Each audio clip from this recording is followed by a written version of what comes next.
Hello friends, நம்ம இன்னைக்கு திருநெல்வேலி ஸ்டைல்ல மசாலாக்கள் சேர்த்து எப்படி கோழி குழம்ப ரொம்ப சுலபமா இன்ஸ்டன்ட் பாட்ல பண்ணலாங்கிறது தான் பார்க்க போறோம். இந்த ரெசிபி புதுசா எலக்ட்ரிக் ப்ரெஷர் குக்கர் யூஸ் பண்றவங்களுக்கும் புதுசா சமையல் கத்துக்கிறவங்களுக்கும் ரொம்பவே யூஸ்ஃபுல்லா இருக்கும். நான் இந்த வீடியோல சிக்கனை எப்படி க்ளீன் பண்ணணும், கட் பண்ணணுங்கிறதையும் காட்டியிருக்கிறேன். அதனால ஸ்கிப் பண்ணாம பாருங்க. சப்ஸ்கிரைப் பண்ணிட்டு தொடர்ந்து பாருங்க friends. Welcome to Vicky's kitchen. எலும்போட உள்ள கோழிக்கறி 1 கிலோ எடுத்திருக்கிறோம். நம்ம செய்ய போற குவான்டிட்டி 6 பேருக்கு போதுமானதா இருக்கும். இந்தியால யூஸ்வலா சிக்கனை நல்லா கட் பண்ணி கொடுத்துருவாங்க. நம்ம அதை வந்து கழுவிக்கிட்டா போதும்.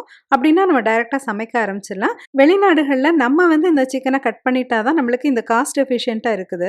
நம்ம யூஸ் பண்ணுற சிக்கன் காஸ்கோவில் வாங்கினது. இது சிக்கன் தைஸ். இதில் ஒவ்வொரு பேக்கெட்டும் கிட்டத்தட்ட 1/2 கிலோ இருக்கும். நம்ம 2 பேக்கெட் எடுத்துருக்குறோம். ஃப்ரீசர்லேருந்து எடுத்து இதை நம்ம தண்ணியில் போட்டு வச்சிட்டோம்னா 4 மணி நேரத்தில் இது நல்லா டீஃப்ரீஸ் ஆயிரும். சிக்கன் தைஸ் வித் போன்ஸ் வாங்கினோம் அப்படின்னா அது தோலோட தான் வரும். அதனால நம்ம ஃபர்ஸ்ட் இந்த தோல் எல்லாம் நீக்கிக்கலாம். அதோட இது மேல கொஞ்சம் கொழுப்புகள் ஒட்டி இருக்கும். அந்த கொழுப்புகளையும் நம்ம ரிமூவ் பண்ணிக்கலாம். இப்போ இந்த வீடியோல பாருங்க, நான் இப்படி கையாலே எடுத்துறேன் பாருங்க. இந்த மாதிரி நம்ம எடுத்தாலே போதும். நம்மளுக்கு ஈஸியா அந்த தோல்லாம் வந்துடும்.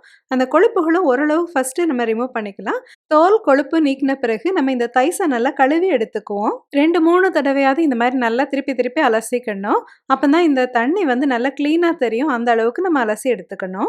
நான்வெஜ் கட் பண்றதுக்கு எப்பவுமே தனியா போர்டு வச்சுக்கிறது நல்லது. சிக்கன் கட் பண்றது எப்படின்னு பார்ப்போம். இந்த பக்கத்துல நிறைய கொழுப்பு இருக்குல்ல, இந்த கொழுப்பு மட்டும் கட் பண்ணி போட போறோம். அதே மாதிரி இந்த சைட்லயும் நிறைய கொழுப்பு இருக்குது. உள் பகுதியிலையும் ஏதாவது கொழுப்பு இருந்துச்சுன்னா ரிமூவ் பண்ணிக்கிறோம். சிக்கன் கறி பண்றதுக்கு இந்த சைஸ்ல நம்ம கட் பண்ணிருக்கோம். சிக்கன் 65க்கும் இந்த சைஸ்ல தான் கட் பண்ணணும். இந்த எலும்பு பகுதியை இப்படி 2ஆ உடைச்சு போட்டோம்னா இந்த போன் மேரெல்லாம் நல்லா இறங்கிக்கும். இந்த சிக்கன் கறி நல்லா சத்தானதா இருக்கும். இப்போ நம்ம சிக்கன் ஃபுல்லத்தையும் நல்லா கட் பண்ணி முடிச்சிட்டோம். இனிமே ப்ளீச் யூஸ் பண்ணி இந்த கட்டிங் போர்டையும் சிங்கையும் நல்லா கழுவிட்டோம்னா தான் நம்மளுக்கு சுகாதாரமா இருக்கும். மசாலா சேர்த்து நல்லா ஊற வைக்க போறோம். சிக்கன் மேரினேட் பண்றதுக்காக மஞ்சள் 1 டீஸ்பூன், கல்லுப்பு 2 டீஸ்பூன், மிளகாய்த்தூள் 1/2 டீஸ்பூன், மல்லித்தூள் 3 டீஸ்பூன், வீட்டிலே அரைச்ச கரம் மசாலா பொடி 1 டீஸ்பூன், கழுவி கட் பண்ணி வச்சிருந்தோம்ல அந்த சிக்கன் கூட 1 கப் தயிரும் நம்ம மசாலாக்கள் எடுத்து வச்சிருந்தோம்ல அதையும் சேர்த்துக்கிறோம். இந்த மேரினேட்டை போட்டுட்டு நல்லா மிக்ஸ் பண்ணி வச்சுக்குவோம். இந்த சிக்கன் நல்லா ஒரு 1/2 மணி நேரம் ஊறிட்டு இருக்கட்டும்.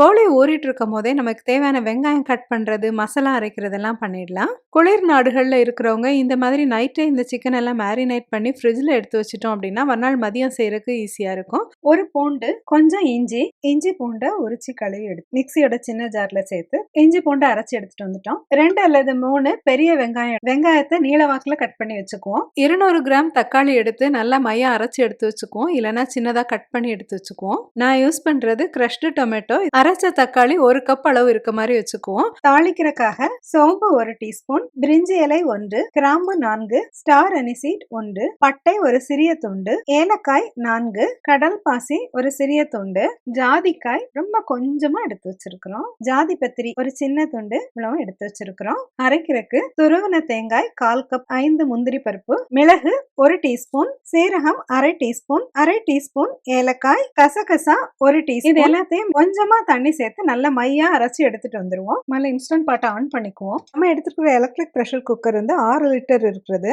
இதுக்கு பேர் இன்ஸ்டன்ட் பாட் அல்ட்ரா. முதல்ல நம்ம வதக்க போறோம். அதுக்காக சாட்டே அப்படிங்கிற பட்டனை பிரஸ் பண்ணிக்கிறோம். சாட்டே பிரஸ் பண்ணோடனே நம்மளுக்கு டைம் வந்து பிளிங்க் ஆகுது பாத்தீங்களா? டைம் வந்து இப்ப நம்ம அட்ஜஸ்ட் பண்ணிக்கலாம். இது வந்து ஒரு 20 நிமிஷம் அப்படின்னு சொல்லிட்டு சொல்லுது. நம்ம 20-25 நிமிஷம் கூட நம்ம வதக்குறதுக்கு எடுத்துக்கலாம். இப்ப நம்ம டைம் செட் பண்ணிட்டோம். ஸ்டார்ட் அப்படிங்கிற பட்டனை பிரஸ் பண்ணிடுறோம். சாட்டே ஆப்ஷன்ல இன்ஸ்டன்ட் பாட் வானொலி மாதிரி ஒர்க் ஆகும். சிக்கன் கறிக்கு நல்லெண்ணெய் தான் நல்லா இருக்கும். எண்ணெய் வந்து இந்த பேஸ், இந்த வெசல் இருக்குல்ல, இதுல அப்படி கோட் ஆகிற அளவுக்கு நம்ம ஊத்திக்கிறோம். கிட்டத்தட்ட 1/4 கப் அளவுக்கு நல்லெண்ணெய் சேர்த்திருக்கிறோம். தாளிக்கிறதுக்கு நம்ம எடுத்து வச்சிருந்தாலும் அந்த மசாலாக்கள் எல்லாம் சேர்த்துக்கிறோம். இமீடியட்டாவே நம்ம நறுக்கி வச்சிருந்தாலும் அந்த வெங்காயத்தை சேர்த்துக்கிறோம். கூடவே கொஞ்சம் கருவேப்பிலை போட்டுக்கலாம். வெங்காயம் நல்லா சாஃப்ட் ஆகிற அளவுக்கு வதக்கிக்குவோம். 1 டீஸ்பூன் அளவு உப்பு சேர்த்து வதக்கணும் அப்படின்னா வெங்காயம் சீக்கிரமா வதங்கிரும். இப்ப வெங்காயம் நல்லா சாஃப்டா வதங்கி வந்துருச்சு. இனிமே இஞ்சி பூண்டு பேஸ்ட் அரைச்சு வச்சிருந்தோம்ல அதை சேர்த்துக்கிறோம். இஞ்சி பூண்டு சேர்த்துட்டு ஒரு 30 செகண்ட் வதக்கினா போதும். இப்ப நம்ம அரைச்சு வச்சிருந்தோம்ல அந்த தக்காளி விழுத சேர்த்துக்கிறோம். தக்காளி சேர்த்தோன்னு நல்லா வதக்கி விட்டுக்குவோம். அடி பிடிச்சிடாம இருக்கட்டும். அடி பிடிச்சிருச்சுன்னா இன்ஸ்டன்ட் பாட் ஆஃப் ஆயிரும். தக்காளி சேர்த்துட்டு நல்லா 1 நிமிஷம் அப்படி கிளறி விட்டுக்குவோம். அப்பதான் தக்காளியோட பச்சை வாசனை போகும். இப்ப தக்காளி நல்லா வதங்கிருச்சு. இனிமே நம்ம மேரினேட் பண்ணி வச்சிருந்தால அந்த சிக்கன் துண்டுகளை சேர்த்துக்கிறோம். சிக்கன் சேர்த்த பிறகு கிட்டத்தட்ட 1 நிமிஷம் இப்படி நல்லா வதக்கி விட்டுக்குவோம். அப்பதான் அதோட பச்சை மசாலா வாசனை எல்லாம் போகும். இனிமே நம்ம அரைச்சு வச்சிருந்தால அந்த தேங்காய் விழுதையும் சேர்த்துக்கிறோம். தேங்காய் சேர்க்கறதுனால நம்ம சிக்கன் கறி நல்லா கிரீமியா நல்லா இருக்கும். தேங்காய் அரைச்சோம்ல அந்த மிக்சியில ஒரு 1/2 கப் அளவு நம்ம தண்ணி சேர்த்து நல்லா கலந்துட்டு அதையும் நம்ம இதுல சேர்த்துக்கிறோம். சிக்கன் வேகிறதுக்கு இவ்வளோ அளவு தண்ணி கொஞ்சம் தேவைப்படும். இனிமே இது எல்லாத்தையும் நல்லா இப்படி ஒரு கலந்து விட்டுக்கலாம். இப்போ வதக்குற பார்ட்லாம் முடிஞ்சிருச்சு.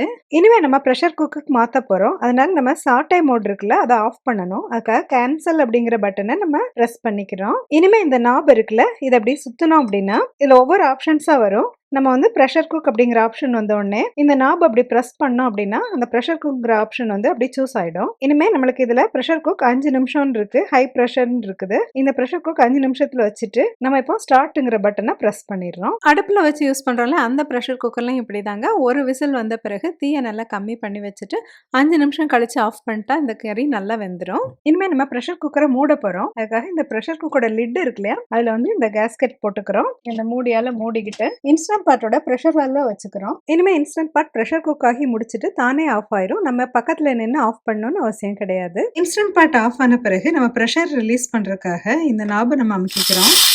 வெயிட் வால்வ் எடுத்துடலாம். இப்போ ஓபன் பண்ணி பார்க்கலாம். நம்மளோட சிக்கன் கறி நல்லா பெர்ஃபெக்ட்டா குக் ஆயிருச்சு. பாருங்க எப்படி நல்லா எண்ணெய் தெளிஞ்சு வந்திருக்குதுன்னு சொல்லிட்டு. இதை நம்ம செக் பண்ணி பார்க்கவே தேவையில்லை, நல்லா சாஃப்டா வெந்திருக்கும். இருந்தாலும் நான் இப்படி எடுத்து காட்டுறேன் பாருங்க எவ்வளவு சாஃப்டா நல்லா வெந்திருக்குன்னு. இனிமே மல்லித்தலை தூவி அதை பரிமாறிட வேண்டியதுதான். நம்மளோட டேஸ்டியான சிக்கன் குழம்பு ரெடி ஆயிருச்சு. வெள்ளை சாதம், பிரியாணி, இட்லி, தோசை, பரோட்டா இது எல்லாத்துக்குமே இந்த சிக்கன் குழம்பு ரொம்ப பொருத்தமானதா இருக்கும். இந்த வீடியோ உங்களுக்கு பிடிச்சிருந்துச்சுன்னா லைக் பண்ணுங்க, ஷேர் பண்ணுங்க.